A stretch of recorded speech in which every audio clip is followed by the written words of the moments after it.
Africa, Africans, the black race, we need to talk. Today's why. May 20th, 2018, we got to talk. For all the African leaders, those who are even aspiring to be a politician, the spiritual leaders, the churches, we have to talk. We have to address some issues in our culture, in our tradition, in our religion that is killing us. It is sucking the very life out of us. And we don't know. Some of us just like to sweep things under the carpet and just pretend like it doesn't happen. Or don't air our dirty laundry. Listen, we have been keeping the dirty laundry in secret for too long. It is a stench.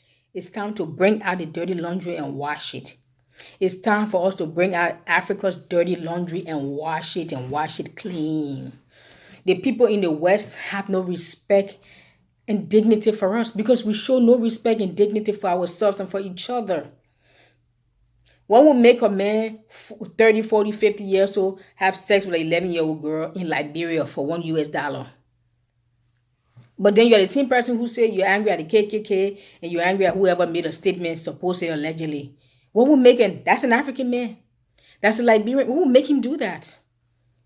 What will make him do that? What will make a mother or a couple goes to the village in Africa, bring a child around the age of between 8 to 12 years old, bring that child into the city because they have a little bit of money, promise their parents that will take your child from the village to educate them, only to bring that child to enslave them, to wait on you and your husband and your children as slaves, literally. That those kids have to work like dogs. They work 18 hours a day after you and your husband. Africans are doing this to Africans. This is not normal. It is not acceptable. And if we're going to do better, if Africa going to be great, these are issues that have to be addressed. Ain't nobody saying there's anything wrong with having nannies and house help. But the house help should not equal slaves.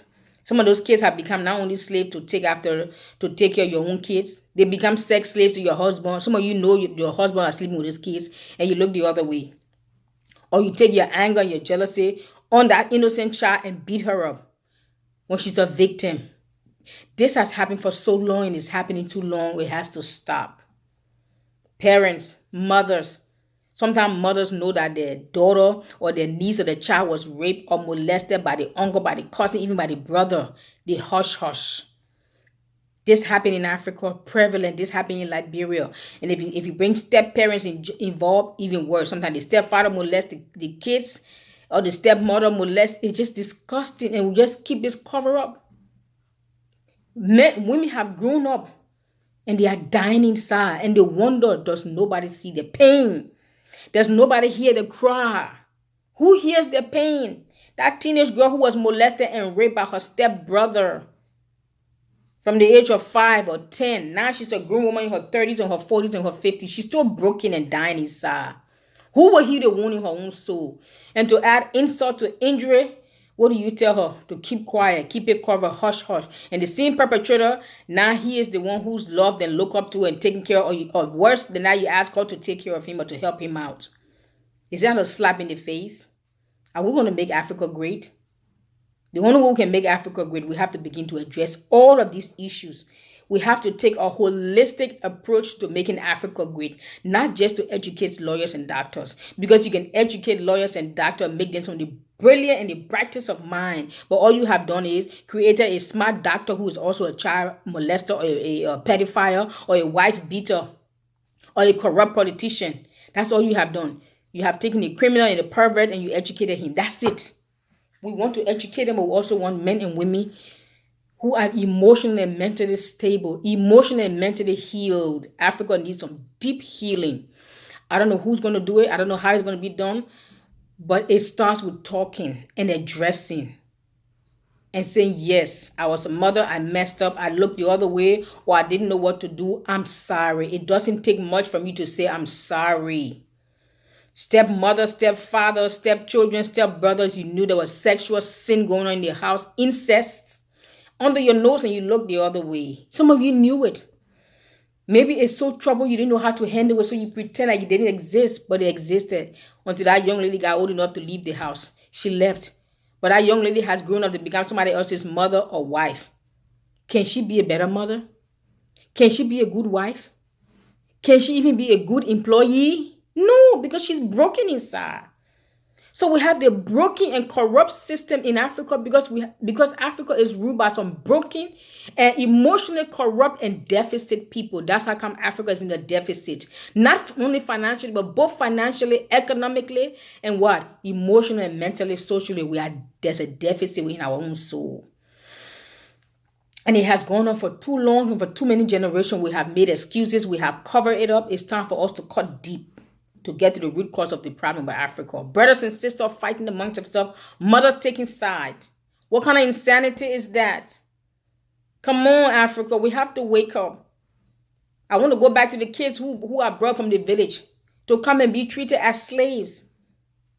And your husband turn on those little girls and sleep with them in the nighttime, or maybe you know it, maybe you don't know it. And if you do know it, in the daytime, you turn your anger and flog that poor little girl as if she asked for it when she's a victim. So you add an insult to her injury.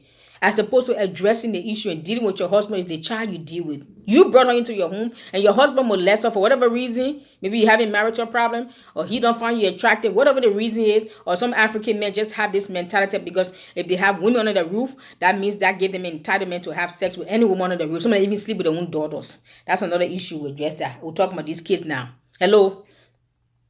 But what those families, you don't realize, those kids who you brought from the village, you have ill-treated them. Your husband have turned them into their sex slaves.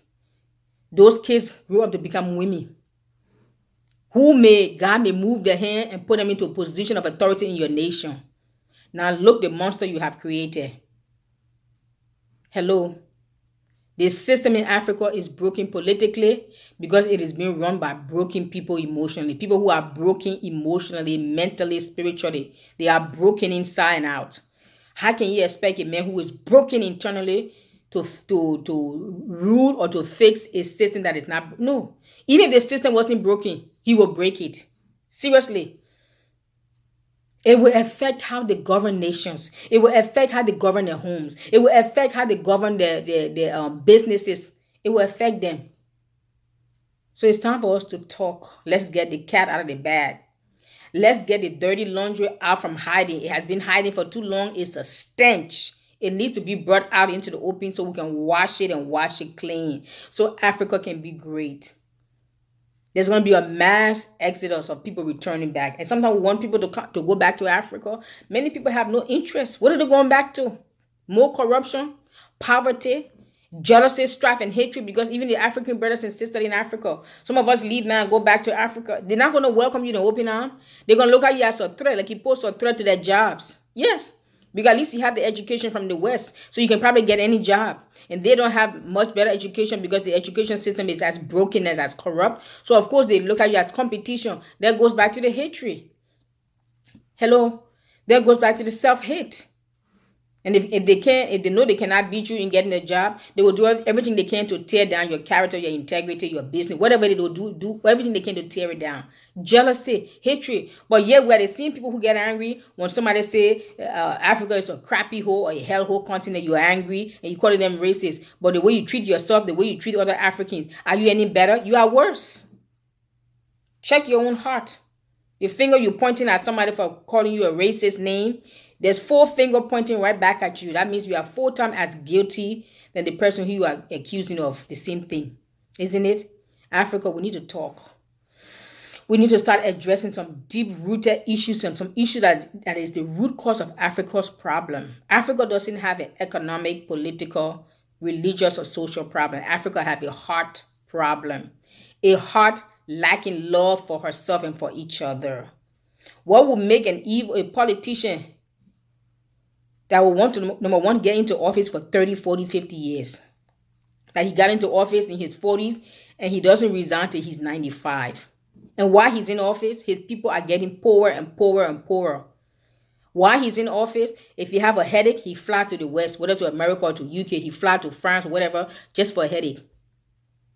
His kids fly to the West for the best of schools and education and hospitals. He take the same money from the people in Africa, bring it to the West, bring it to Dubai to buy properties, businesses, lands, private jets. These are politicians. But somebody call Africans idiots or whatever name, then you want to defend what? Do you have any right, any platform to speak for Africa when you are the cause of Africa's problem? When you are the one who have stripped Africa of all her natural resources and sold it to the West or invested to the West for pennies on the dollar? A man who loved himself and loved his people, what will he do? He will develop his nation, not rob it blind. You will pave the road. Infrastructure. Something as simple as bare basic electricity, running water, plumbing, we don't have it. Very few nations out of the 52, is it 52 or 53 nations in Africa? You can count on one hand the nations, the very few countries in Africa that have what America has. I mean basic, like how we have electricity, 24 hours, running water, or you can open your tap water, your sink and water come from your tap. You have plumbing, proper plumbing, not backup septic tank. Very few countries. Whose fault is it? Then we blame colonialism. You come to America, the black American blame racism. They blame the man, they blame the system. Us in Africa, how long are we going to blame colonialism? Am I saying colonialism did not play a part to Africa's downfall? Absolutely. But colonialism have left. She may have left her fingerprints, yes. But right now, we can't blame colonialism. We have to blame our crooked, evil politicians and some of those pastors. They are bedfellows. They are buddies now. We have to blame them. Because as evil as we may claim the West to be and corrupt, if they come to Africa to buy our resources for pennies on the dollars, who they going to bribe? Is it not our same politician? So whose fault is it? Is it the West? Or is it our politician now? Colonialism has left Africa. But that spirit of greed, it has possessed our leaders. There's no love in the heart of African leaders. There's no love in the heart of African men towards himself or each other. It's hatred, competition, jealousy, and strife. Look in your own house. If I'm telling lies, look in your own house. So see how you was raised. And if you are blessed and privileged to be raised in a great home, bless you. Look in the house of your cousins or your aunties or your uncles or your neighbor. You will hear stories that will baffle your mind. Say, can the mother do this to her own child? Can the father do this to his own daughter? Can a husband do this to his own wife? You will question that. Many women now, my generation, and the ones coming after, don't care to marry African men. I'm going to be very honest. Because we look at you guys as dictator, cold, distant, unaffectionate. You think you'll continue that, you'll keep us? No, it's not. You're not. So you better wake up now. If you want to keep your African women, you better wake up now and learn to treat us like we are human beings. We're not asking you to put us on the pedestal, but we are human beings with feelings and emotions. If you don't have feelings and emotions, then sit down. Keep single, my friend, until you develop someone and know how to treat a woman like she deserves to be treated. Don't force somebody to come. Then you want to lay up on there and have sex because she must fulfill her wifely duty. Africa, there's so many issues that have to be addressed. I'm not addressing so many issues in this video. But take the one that troubles you, go run with it. Start a forum, start a talk group, start a healing group, start a reconciliation group. But let's start. Don't be silent anymore. Don't be quiet anymore. In the midst of tragedy, you remain quiet and silent. You are as guilty as the perpetrator. Simple as that. Please. I'm back to the political leaders. What would make a president want to be in office for 40, 50 years until he dies? And while he's there, he does nothing to better the lifestyle of his people. He does nothing to take his people out of poverty. But him and his friends and his cohorts and his family members, they put them into a position of authority and they take the money out of the continent to invest into the West. Is that love? Is that respect? Is that a sign of love and dignity? Is that how you treat people who you love? Then I don't want to see how you treat people who you hate. Our African leaders have no respect and have no love for the very people they are meant to serve. That's why God is raising up a new breed of David. I've said it. I will continue to say it. I posted it on Facebook almost 9 months ago. That all you so-called spiritual and political giants, watch your back and be you careful. Don't boast in your arrogance and your pride or your strength or your power or your network, because God is raising up his David to take you down. This whole system will be disrupted. God's going to raise up some radical, no nonsense, who don't care, no compromise with men, no compromise with God. They don't care to compromise. They just care to make Africa great. And we're going to make Africa great. And you stay in our way and stay in the way of God when to use us, you will be bulldozed. period. No matter how long you be there, it doesn't matter how much money you have, how much clout, how much influence, how much connection. It matters not how much you have embezzled outside of Africa. God knows how to humble and rebuke you, and he will use the nobodies, the no names like us, to challenge you, to confront you, and bring you down, because it's time for a change of hand. And no, look, I always like to preach change of power, or power must change hand. Look, well, thank you for that prayer point, because power is going to change hand. In the political spectrum, in the social spectrum, the economical spectrum, and not to forget, especially this religious or spiritual spectrum, power is about to change him. Watch the new breed of Africans and Christians rise up. We're going to disrupt all your plans. How you do church, how you do ministry, how you handle social, economical affair, humanity effort, how you run every corporation, government of corporation, orphanages, even the orphanages in Africa. It's not even fit for me to put my dog in there. We got to teach people who own or runs orphanage. We have to teach them how to be mother. They yell at the kids. They slap. Oh, go sit down. I mean, come on. And I'm not even angry at those people who are abusing those kids. You know why? Because once upon a time, those were abused young girls. And they grew up to be abused women who are abusing children. And then you put them in charge of children to run orphanages. What do you expect? The cycle continue. But it must end with this generation in Jesus' name. We must awaken from our slumber, Africa. We must awaken from our dullness, our dumbness, our blindness, our ignorance, our stupidity, our laziness. We must awaken. Something in you must stir up and say, I must do something. Do something to change the condition of Africa. And I'm even making a plea to all of us in the diaspora. It's easy for us to sit on our social media platform, whether we type a message or we record a video. It's easy for us to point out the issues and the flaws of Africa. I do that myself. But when are we going to go from talking about the problem of Africa and doing something to solve it? We have to go back there, start a foundation, train people. You don't have to move there, but set up something to begin to train the young people so the generation going forward don't have to follow in the footsteps of those guys who have destroyed Africa.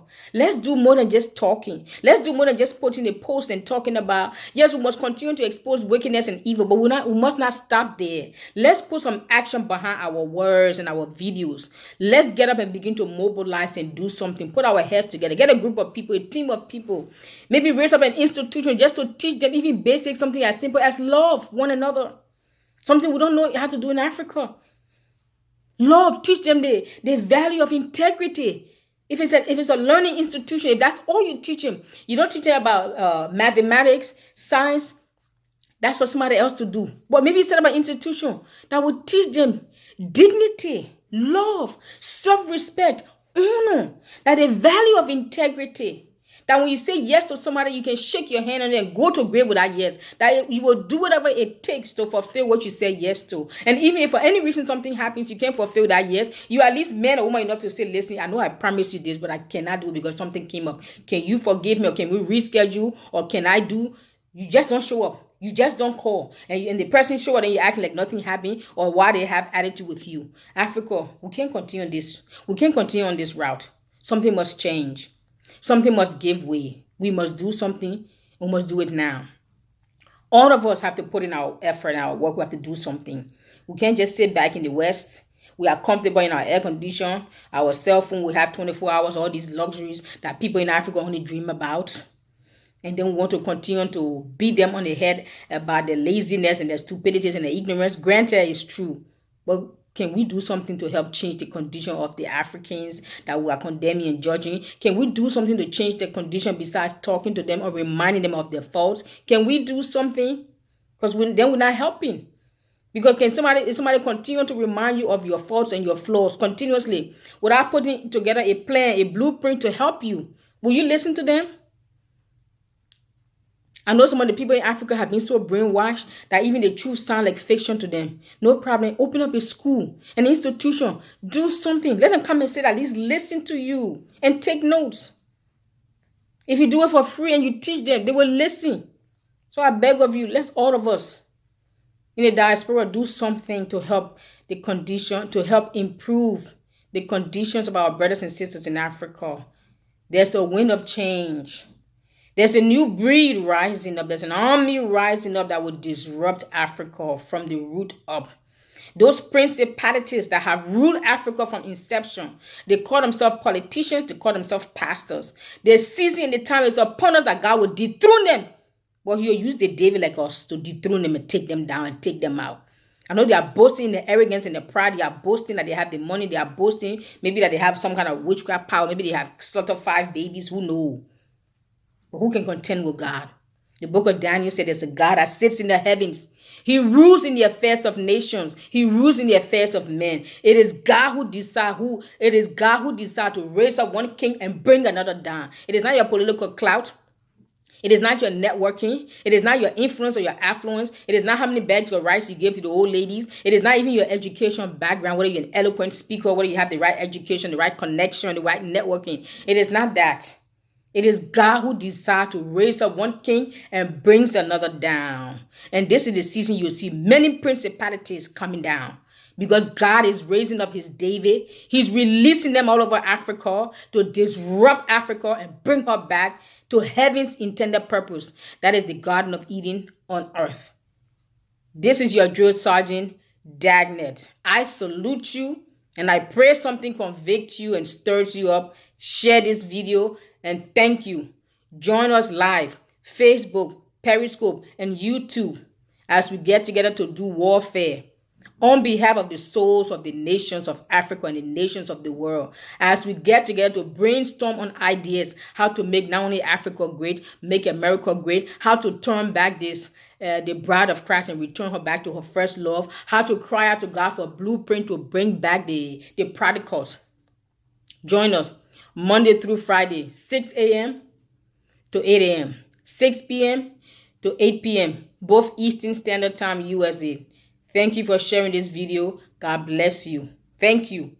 I salute you. The boot camp is called Warriors in Training Prayer Boot Camp. This is where wimps becomes warriors.